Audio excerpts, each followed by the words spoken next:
Hello, Pickaholics. Okay, I have TrapperLock's first challenge lock here that was sent to me from LooseShirt. And we are gonna do an out of the package pick. Because I had seen this, but then I forgot everything. And there's a note there, so let me, ooh.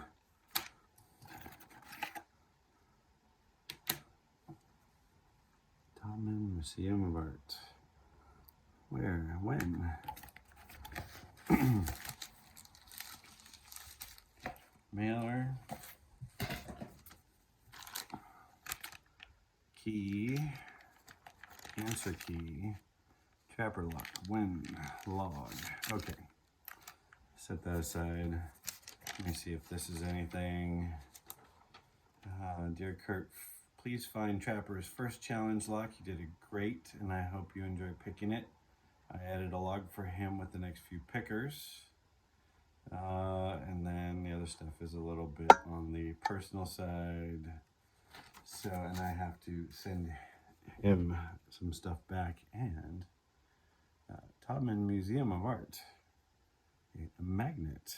That's kind of cool. I do love a good art museum. When? From Trapper. We have a GLS Hager Chinese. It's an older one. It doesn't have the cap on it. So we're going to have no upper mods. Breakout.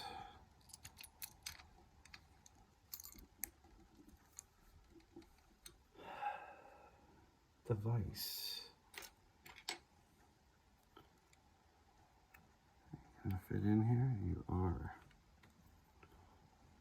A little bit more movement to counterclockwise.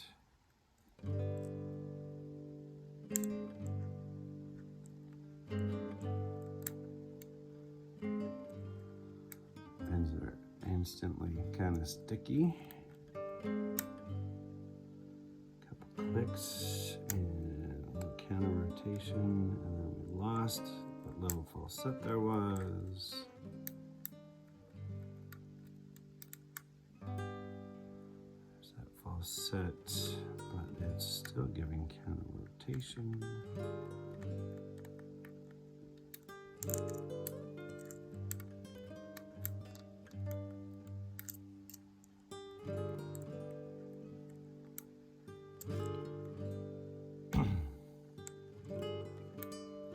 Did some picking finally yesterday, about for almost 3.5 weeks on picking time. Is that gonna go up more? That feels funny. Feels dangerous to push that one up.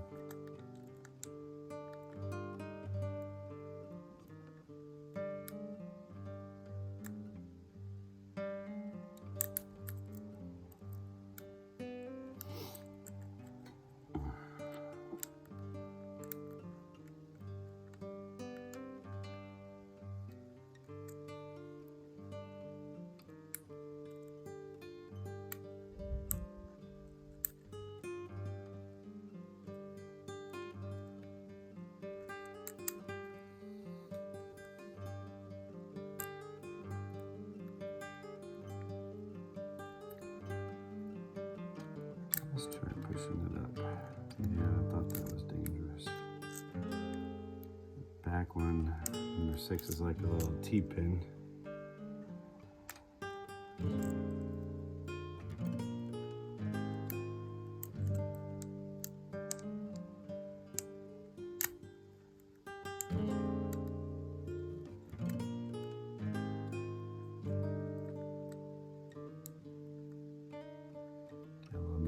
Go back to it, touch it, falls into a deeper false set.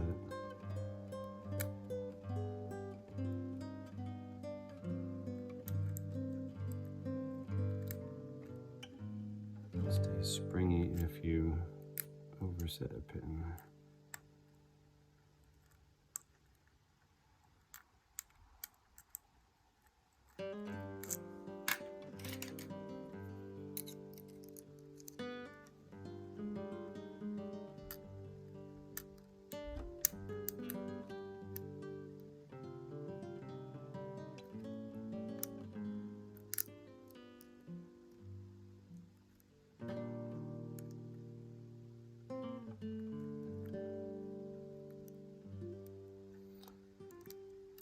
There's another pin, and it goes into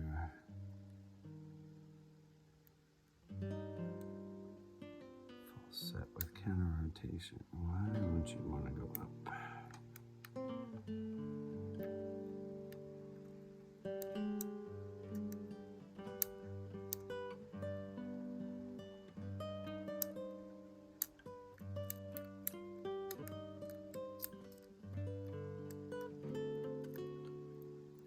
Everything went springy, which is usually a sign of a overset.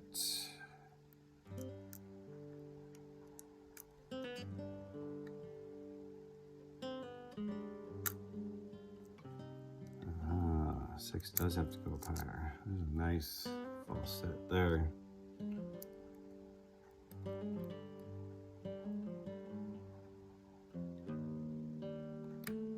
One has a little bit of play in it. There we go. Two feels set. Three feels set.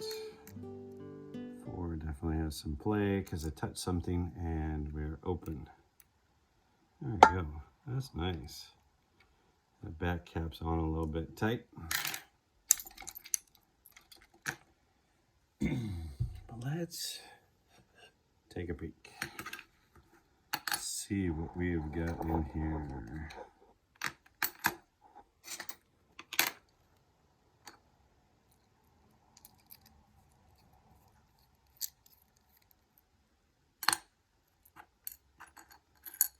So let's leave that off. That took out everything. Oh, need a shim. Shim shiminy, shim shiminy, shim shim sheree.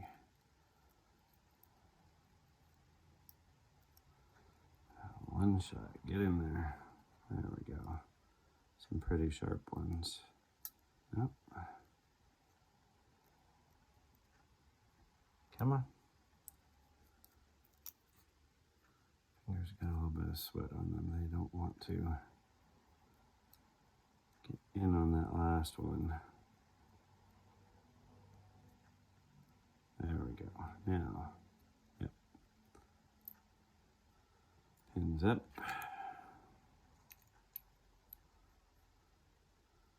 Shim out. And very nice bitting on that. I see no mods at all. Let's leave the pins in there. Oh, nice little, is that gonna show up?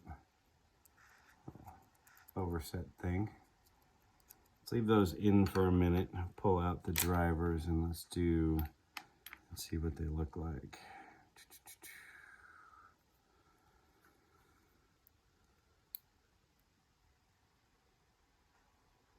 That's a giant spool.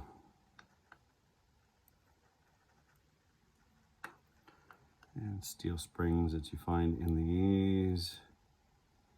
Beautiful little spools. Factory springs in there.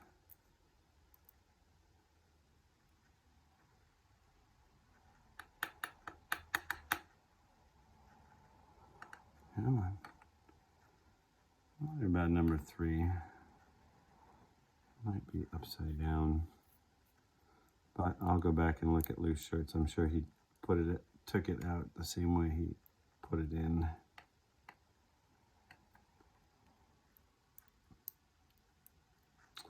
T-pin was not on 6. It was on 5 as a drunken spool. Those things are such, they wibble wobble inside of there. That's a beautiful.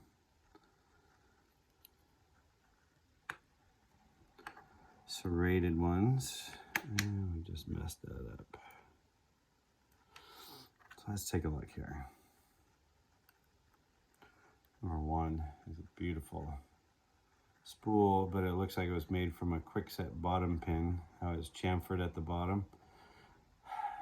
It's not too bad. I mean, it causes a nice wobble. You can kind of see where we got that deep false set. But once you get it clearing past that and not being super sharp on that edge, makes it easier to push up and past. It did set pretty easily. Number 2, that is a nice little spool, almost a gin, but no reduced diameter, and it goes in, plays and effective there. That it is right. Number 3 goes in there, big, long, and I can see how that taper would be just a pain. I'm gonna give me a little bit of a fit. And serrated.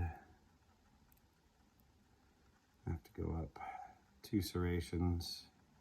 Very nice serrations. Looks like it's a skinny hacksaw or some type of saw.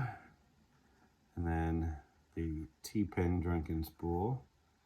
Definitely all in play there. Just keeps resetting when you do other things. And then this one just was a single serration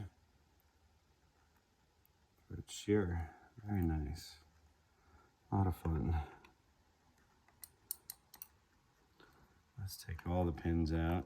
Overset. Here. I'm gonna dump them like that. Ooh, tapered overset. Serrated. I'm glad this didn't have some threading in it. It would have been so much more fun. Yeah, clean. And the Bible is going to be clean because the bottom plate, you can see, let's get it to focus, there's that bottom plate in there that they cover the holes. They cast it solid, mill it out, and drill it from the bottom. And I think somebody put this together backwards because normally this is in the back of the lock and it's clean on the front. It works both ways. Let's see if we can see this. That it'll work both ways with the plug. You can see it's very symmetrical on both sides. But typically this notch isn't, we find it in the back when the locks are pulled out. Excuse me. Still getting over from being sick. So, got that beautiful spool with a overset spooled pin, bottom pin, a tapered overset, which is always fun when you hit these and you start tapering, and if all the other pins are set, it causes you complete confusion when you hit that. Nice little spool. This other spool itself, and then a serrated key pin, and then the little reduced tip top on that. Very cool. And a serrated driver of an hourglass waisted overset with the T-pin, serrated bottom pin, and serrated top pin.